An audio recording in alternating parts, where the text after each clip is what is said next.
നമസ്കാരം. ബാലരാമപുരത്ത് ഈ അടുത്ത കാലത്ത് സമാധിയായ ഗോപൻ സ്വാമിയെ പറ്റിയ ആണ് ഇന്നൊരു വീഡിയോ ചെയ്യാമെന്ന് വെച്ച് ചെയ്യണമെന്ന് ആഗ്രഹിച്ചതല്ല. പക്ഷേ ഇന്നലെ ആ സമാധിയായ സ്വാമിയുടെ സഹധർമ്മിണി, മക്കൾ, ഒരു അഡ്വക്കേറ്റ്, പിന്നെ ഒരു നാട്ടുപ്രമാണിയോ രാഷ്ട്രീയ നേതാവോ മറ്റോ ആണെന്ന് തോന്നുന്നു, ഇവർ ഉൾപ്പെടെ ഒരു 5 അംഗ ടീം പത്രസമ്മേളനം നടത്തിയായിരുന്നു. അവരുടെ സത്യസന്ധത വിളിച്ചറിയിക്കുന്ന രീതിയിലായിരുന്നു പത്രസമ്മേളനത്തിനിടെ ഒരു മാധ്യമ പ്രവർത്തക ക്രോസ് വിചാരണ നടത്തുന്ന രീതിയിലുള്ള ചോദ്യങ്ങളൊക്കെ ഉന്നയിക്കുന്നുണ്ട്. ന്യായമായ ചോദ്യങ്ങളാണ്. പക്ഷേ ആ ചോദ്യങ്ങൾക്ക് ഇവർ ആകപ്പാടെ ഭയന്ന് മറുപടി പറയുന്ന പോലെയാണ് എനിക്ക് ഇവരുടെ വീഡിയോകളെല്ലാം കണ്ടപ്പോൾ തോന്നിയത്. പല യൂട്യൂബ് ചാനലുകാരും അത് സംപ്രേഷണം ചെയ്തിരുന്നു. കണ്ടപ്പോൾ എനിക്ക് അങ്ങനെ ഫീൽ ചെയ്ത്.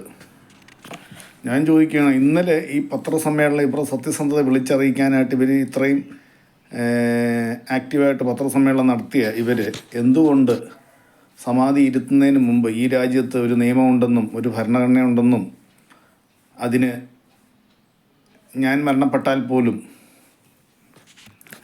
നിയമാനുസൃതം വ്യവസ്ഥകൾ നമ്മൾ പാലിക്കേണ്ട ചില കാര്യങ്ങളുണ്ടെന്നും എന്നുള്ള കാര്യങ്ങളൊന്നും ഇവർക്കാർക്കും അറിയില്ലായിരുന്നു. മരണത്തിനോടനുബന്ധിച്ച് ഇത്രയും ട്രോളുകളും പരിഹാസങ്ങളും ചർച്ചാ വിഷയങ്ങളൊക്കെ വന്ന പിന്നെയാണല്ലോ ഇവർ ഇത്രയ്ക്കും പെർഫെക്റ്റായിട്ട് ഇന്നലെ പത്രസമ്മേളനം നടത്താൻ അവർ തയ്യാറായത്. മരണത്തിനോടനുബന്ധിച്ച് കാര്യങ്ങളൊന്നും ഇവർക്ക് അറിയാൻ പാടില്ലായിരുന്നു. ഞങ്ങളുടെ അച്ഛൻ ഇത്രാം തീയതി സമാധി ആകാൻ പോവാണ്, അല്ലെങ്കിൽ അതിൻ്റെ നിയമവ്യവസ്ഥകൾ എന്താണെന്ന് വെച്ചാൽ ഒരു അഡ്വക്കേറ്റിനെ കോൺടാക്ട് ചെയ്ത് അതനുസരിച്ചും ചെയ്തിരുന്നെങ്കിൽ ഇവർ ഈ പ്രതിസന്ധി ഒന്നും അനുഭവിക്കേണ്ടി വരികയില്ലായിരുന്നല്ലോ. ഇന്നലെ പത്രസമ്മേളനത്തിന് വന്നിരുന്ന അഡ്വക്കേറ്റ് ഉൾപ്പെടെ പറയുന്നത് 80% ഇത് സ്വമേധയുള്ള മരണം തന്നെയാണ്. അഥവാ ഇനി വരുന്ന റിസൾട്ടിനകത്തും നെഗറ്റീവ് വരാൻ സാധ്യതയില്ല എന്നതാണ് അദ്ദേഹം പറഞ്ഞു വരുന്നതിൻ്റെ സൂചന. എന്തായാലും വിവിധ ചാനലുകളിൽ എത്തിയ പത്രസമ്മേളന വീഡിയോ നിങ്ങൾ സൂക്ഷ്മം ഒന്ന് നിരീക്ഷിച്ചാൽ നിങ്ങൾക്ക് തിരിച്ചറിയാൻ സാധിക്കും. ഇതിലെന്തൊക്കെയോ എവിടെയൊക്കെയോ ദുരൂഹത ഉള്ളതായിട്ട് നമുക്ക് ഫീൽ ചെയ്യും. കാരണം ഇവർ ഈ പത്രസമ്മേളനത്തിൽ ഇരിക്കുന്ന കുടുംബാംഗങ്ങളിൽ പരസ്പരം തന്നെ ചില കാര്യങ്ങൾ പറയുന്നതിൽ ഒത്തുപോകുന്നില്ല. കാരണം അങ്ങോട്ടും ഇങ്ങോട്ടൊക്കെ ഇവർ സ്വയം ഫിൽട്ടർ ചെയ്യാൻ ശ്രമിക്കുന്നുണ്ട്. അവർ സംസാരിക്കുന്ന വാക്കുകൾ ഫിൽട്ടർ ചെയ്യാൻ ശ്രമിക്കുന്നുണ്ട്. അതിന് കാരണം ലേഖകരുടെ ചോദ്യങ്ങൾ പല രീതിയിലാണ്. ആ ചോദ്യത്തിന് മുമ്പിൽ ഇവർ പെട്ടെന്ന് തന്നെ ആക്റ്റീവായിട്ട് ആൻസർ ചെയ്യാൻ ബുദ്ധിമുട്ടുന്ന രീതിയിലും പിന്നെ ഈശ്വരനെ കൂട്ടുപിടിക്കുന്നതായിട്ടൊക്കെ നമുക്ക് ഫീൽ ചെയ്യുന്നുണ്ട് എന്നാണ് എനിക്ക് വിവിധ ചാനലുകളിലുള്ള ആ പത്രസമ്മേളന വീഡിയോ കണ്ടിട്ട് എനിക്ക് മനസ്സിലാക്കാൻ സാധിച്ചത്. എന്തായാലും അവർ ഒരു 80% വരെ അവർ കടന്നു എന്ന് വേണം പറയാൻ. എനിക്കങ്ങനെ മനസ്സിലായത്. ഇനി അവസാനത്തെ ആ റിപ്പോർട്ടും കൂടി കിട്ടിയാൽ മാത്രമേ ഉള്ളൂ ഒരു 100% എത്തുകയുള്ളൂ. എന്തായാലും ആ ഗോപൻ സ്വാമിയുടെ സമാധിയായി ബന്ധപ്പെട്ട് ആ കുടുംബാംഗങ്ങൾ ഉൾപ്പെടെയുള്ള കേരളം ഉറ്റുനോക്കുന്നത് ഈ കിട്ടാനുള്ള റിപ്പോർട്ടും കൂടിയാണ്. അതിനോടാണ് ഇതിൻ്റെ ഫൈനൽ നമുക്ക് ആധികാരികമായി എന്തെങ്കിലും വിലയിരുത്താനും പറയാനും പറ്റുകയുള്ളൂ. ആ റിപ്പോർട്ട് വരാത്തിടത്തോളം കാലം ഇപ്പോഴും നമുക്ക് അതിൽ ആ സമാധിയിലും ആ മരണത്തിലും സംശയം ഉണ്ടെന്ന് തന്നെയാണ് നമ്മുടെ ഏവരുടെയും വിലയിരുത്തൽ. ഞാൻ അങ്ങനെയാണ് വിശ്വസിക്കുന്നത്. അതിന് കാരണം അവരുടെ സംസാര ശൈലി,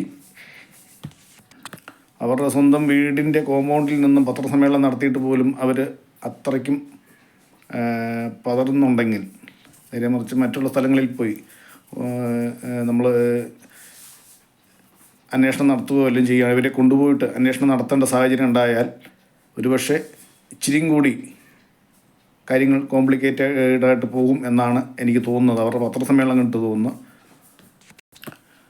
എന്തായാലും ഗോപൻ സ്വാമിയുടെ സമാധിയായി ബന്ധപ്പെട്ട് ഇങ്ങനെ ഒരു വീഡിയോ ചെയ്യണമെന്ന് ഞാൻ ആഗ്രഹിച്ചതല്ല, അങ്ങനെ ചെയ്തിട്ടുമില്ല. പുള്ളി മരിച്ചിട്ട് ഇപ്പം 2 ആഴ്ചത്തോളം ആയല്ലോ, 2 ആഴ്ച കൂടുതലായെന്ന് തോന്നുന്നു. പിന്നെ ഇന്നലെ ഈ കണ്ട വീഡിയോകൾ പരസ്പരം ലേഖകരുടെ ചോദ്യത്തിന് പരസ്പരം വിരുദ്ധമായിട്ടാണ് ചില സ്ഥലങ്ങളിൽ ഇവർ ആൻസർ എനിക്ക് ഫീൽ ചെയ്ത്. അതിനെ അടിസ്ഥാനപ്പെടുത്തിയാണ് ഇങ്ങനെ ഇന്ന് ഒരു വീഡിയോ ചെയ്തത്. ഈ വിവരം നിങ്ങളേവരെ ഒന്ന് അറിയിക്കണമെന്ന് തോന്നി. ദീപം FIS ചാനൽ കാണുന്ന പ്രേക്ഷകർ പരിപാടികൾ ഇഷ്ടപ്പെടുകയാണെങ്കിൽ ലൈക്ക് ചെയ്യുക, ഷെയർ ചെയ്യുക, സബ്സ്ക്രൈബ് ചെയ്യുക. നന്ദി, നമസ്കാരം.